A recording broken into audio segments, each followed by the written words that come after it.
Ang napansin ko, mga boss, sabi nung isa, si Vegeta, anak ng putik na yun, Vegeta. Sabi ni Vegeta, tsaka nung dalawa pa,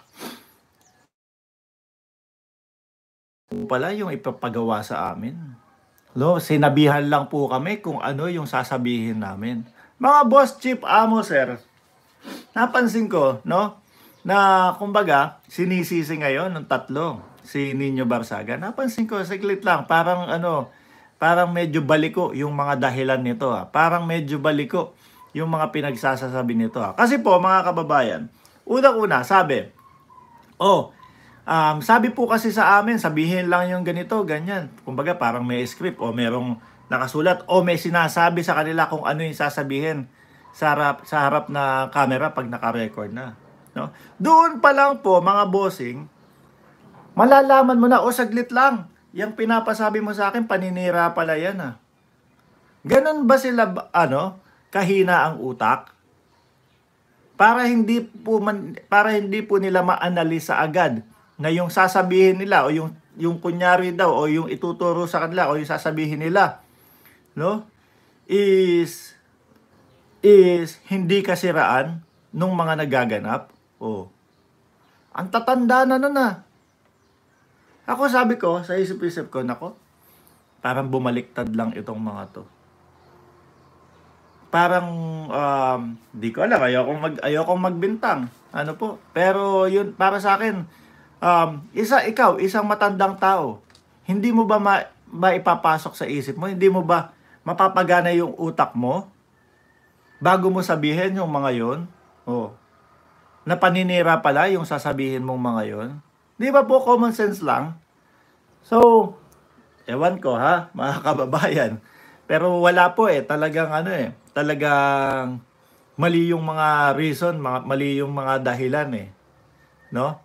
So dahil nga daw po dahil nga daw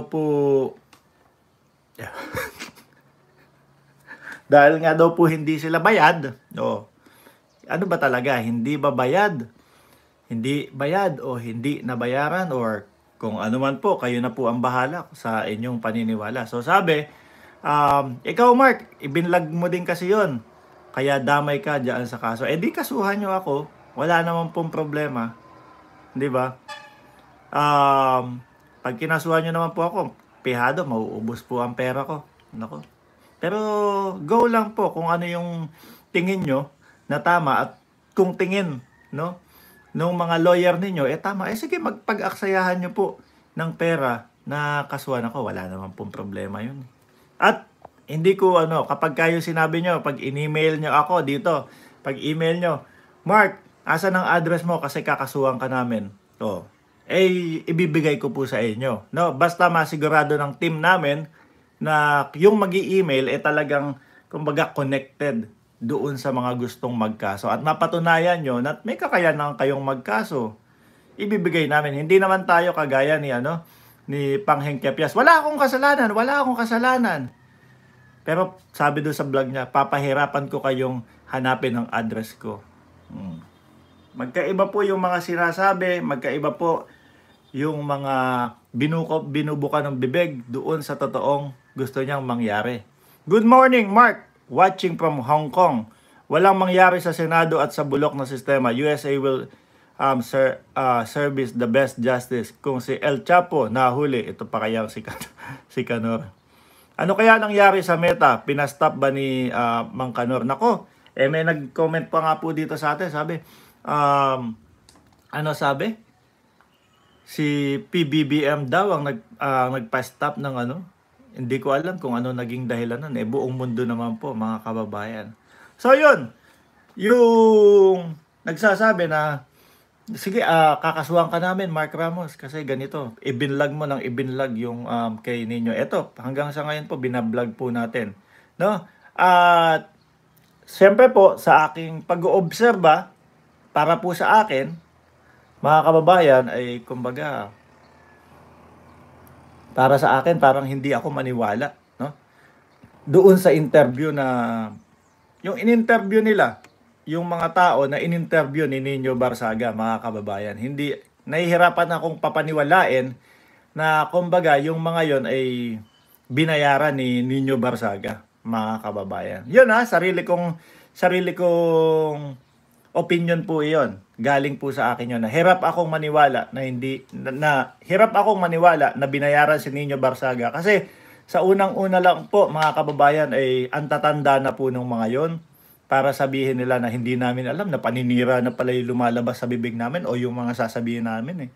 Pagbigay pa lang ng script, babasahin niya. Siguro ganyan yung mga may edad eh. No? Ay, saglit! 100 piso babayad mo sa akin, tapos ito yung mga paninirang gagawin ko, sasabihin ko. Doon pa lang po mga kababayan. O sabihin man na, hindi, binulong lang kasi, sinabi lang eh, yung mga sasabihin namin eh. Doon pa lang po, habang binibigkas po ni Kap Nino Barsaga, yung mga kataga na yon, mga kababayan. No? Pumapasok na eh, ang tenga nga, kaya dinikit sa utak yan eh, para rekta, para maanalisa mo kagad eh. Tapos sila sasabihin nila na, hindi namin alam, nakasiraan pala yung sasabihin namin. Ganun pa lang po. Tsaka ako, mga kababayan, base po sa experience ko, no, hindi kaya ng isang araw yung gumawa ng t-shirt na gano'n. Siyempre, kung sakali, no? Kung sakali. Ito, base lang po sa aking experience, mga kababayan. Kung sakali, i-edit pa yon, gagawin pa yon, tapos hahanap pa ng t-shirt, tapos tatatakan pa at kung ano-ano pa. Kakain na, baka po tapos na, siguro kaya ng isang araw, pero baka tapos na yung t-shirt, baka tapos na yung rally, saka pa lang magagawa yung t-shirt. 209 viewers, salamat po sa 86 likes nyo po. Dagdagan nyo na, no? Para mas umabot doon sa mga members na gustong magpa-subscribe kay Madam.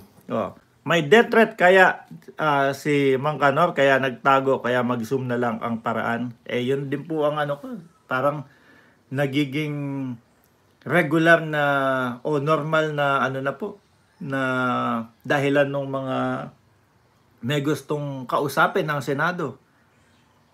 Yung death threat, no, mga kababayan. So kayo po, ang tanong ko ito, naniniwala po ba kayo na pinilit o naniniwala po ba kayo na binayaran ni Nino Barsaga yung mga na-interview niya doon sa may Liwasang Bonifacio? No? Ang sa akin po, hirap pa din po akong paniwalaan sa kadahilanan po na yung mga narinig ko sa interview, lalo na may mga edad na mga kababayan, kumbaga sali-saliwa po yung kanilang mga sinasabi. Sinabi na hindi namin alam paninira, samantalang matatanda na po yan eh. And dun sa t-shirt po, alam ko po matagal gawin, hindi basta-basta makokopya agad-agad po yun. Tsaka yung mga font size, yung mga halos parehas na parehas po mga kababayan. I-comment nyo dyan, no? Lalo na sa team replay at team delay. Meron daw po kasi tayong team replay at team delay na kumbaga, tawag dito? Late silang nanonood, 5 days bago nila mapanood dahil nga busy sa mga trabaho nila. So, pangatlong topic, eto naman po mga kababayan. Nakita ko na naman, no? Habang pinapanood ko, Loan Better. PCSO na naman ang gustong banatan ni Madam. Siguro si Madam Maharlika, gusto niya siya pumalit kay Mel Robles. Kasi, tipo po ba, yun yung inaatake niya ng ita at inaatake ngayon. Siguro akala niya, ito yung, yung weakest link. Itong so dito ako aatake. Ito yung nagkaroon ng issue, pero halos nasagot na din po, tapos na nga po. Kaya hindi na din po pinapansin sa Senado mga kababayan kasi naipaliwanag na hindi po ibig sabihin na wala, hindi na dinidiscuss yan kasi hindi na dinidiscuss yan kasi binayaran na sila Tulfo, binayaran na yung mga ganun. Ang daling magsalita at magbuka ng bibig sa kanila, ng mga binayaran yung mga ganun. Yan, sabi ni Luis Aradaza Quijano, PCSO ang next target ni Hitad. Ayan, sabi niya. No? So, ako mga kababayan, sabi ko sa inyo nabubwisit ako kapag yung siya na yung topic dahil ang mangyayari po, paulit-ulit na lang din po. Paulit-ulit na vlog niya. So, pagka sumasagot tayo sa mga vlog niya, alam naman na hindi tayo pinapansin. Okay lang. Kasi, ang target naman natin dito is yung mga viewers. No? Na malaman nila kung ano yung mga realidad versus doon sa mga sinasabi ni Pangheng Kepias. Ako natutuwa po ako kapag kami nananalo. No? Paisa-isa. Nangangati ilong ko. Oh, yan na naman, oh! Ano ba to? Nagpapakulam ba to? Kapag pinag-uusapan natin, nangangati yung ilong ko. No? Ako, masaya po ako kapag kami nananalong pa isa-isa, kada 2 linggo, kada 1 buwan. Kasi, mga kababayan, milyon po ang tumataya pa din. No? Milyon po ang tumataya sa loto, mga boss, chief, amo, sir. Milyon. At yung milyon na yan, hindi lang po 1 milyon yan, mga bossing. Sabihin na natin, siguro mababa ang 10 million katao, ilan tayo? No? Nakalimutan ko na kung ilan yung bilang ng populasyon ng Pilipinas, 112, 109 million. Nasa ganyan na po. Sabihin mo lang 20 million ang tumataya sa loto, mga kababayan. At yan, hindi naman po tumataya yung iba dyan ng paisa-isa. No? Yung iba dyan, inuubos yung 100 pesos. O, limang taya. O, para mas mataas yung chance nila. So, ibig sabihin, i-multiply mo po yun, mga kababayan, madami pa din po.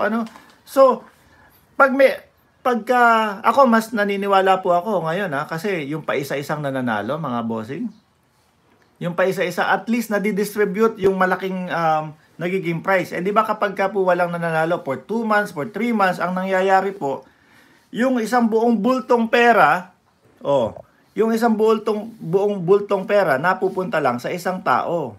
Mas maigi po ito. At least nadidistribute sa mamamayang Pilipino. At sasabihin ko nga po sa inyo, no, alam natin napakahirap, no, na tumama sa loto. Pero kung milyon ang tumataya din sa loto, posible po na may makatsamba diyan. No, posible po na hindi po imposible na may tumama kahit 2 linggo, 3 linggo ang pagitan o 1 buwan ang pagitan. Ngayon, bumabanat sila doon, hindi ko alam kung gusto din nilang sila yung maupo doon sa PCSO, mga kababayan. Di po ba?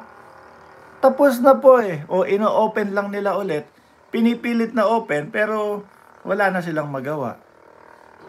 Ang ginagawa po nila, pag hindi kumagat itong issue na to, lilipat sa susunod na issue. Pag hindi kumagat na naman yung issue na yon, lilipat sa ibang issue na naman. Ano?